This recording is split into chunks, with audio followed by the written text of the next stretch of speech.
Welcome to challenge groups. நம்ம வீடியோவை நிறைய பேர் சப்ஸ்கிரைப் பண்ணாமல் இருக்கீங்க. சேனலை சப்ஸ்கிரைப் பண்ணுங்கள், நம்ம வீடியோவை ஷேர் பண்ணுங்கள், அடுத்து லைக் பண்ணுங்கள், கமெண்ட் பண்ணுங்கள். உங்களுக்கு கொடுக்கக்கூடிய ஒரு சப்ஸ்கிரைப் தான் எங்களை மேலும் மேலும் உழைக்க வைக்கும். தொடர்ந்து வீடியோக்குள்ளே போகலாம். இன்றைக்கி பார்க்கக்கூடியது முகலாய பேரரசுடைய பாபருடைய போரில் சந்தேரி போர் பார்க்குறோம். ஸோ சந்தேரி போர் நடந்த இடம் ஓகேங்களா. சந்தேரி போர் யாருக்கு நடந்துச்சு அப்படின்னா பாபருக்கும் மோதின் ராய் அப்படின்ட்டு இருக்கும்.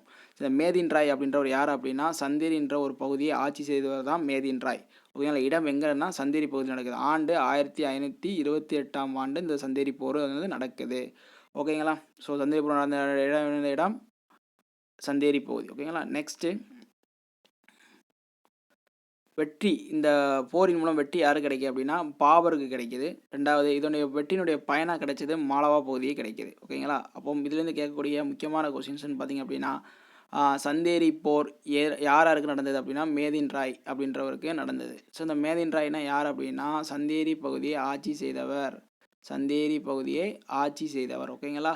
ஏன் வந்து பாபர் இவர் கூட மோதுறார் அப்படின்னா ஒரே விஷயங்க, பாபர் மேதின் ராயுடைய மோதுறதுக்கு காரணம் என்ன அப்படின்னா இங்கே மாலவா அப்படின்ற ஒரு பகுதி, இது ரொம்ப புகழ்பெற்ற பகுதி. அப்போ அந்த ஏரியாவில் ராஜஸ்தான் ஏரியாவில் மாலவா பகுதின்றது ரொம்பவுமே புகழ்பெற்ற பகுதியாக இருந்துச்சு. அதனால தான் இந்த பகுதிக்காக இது பண்ணுறாரு.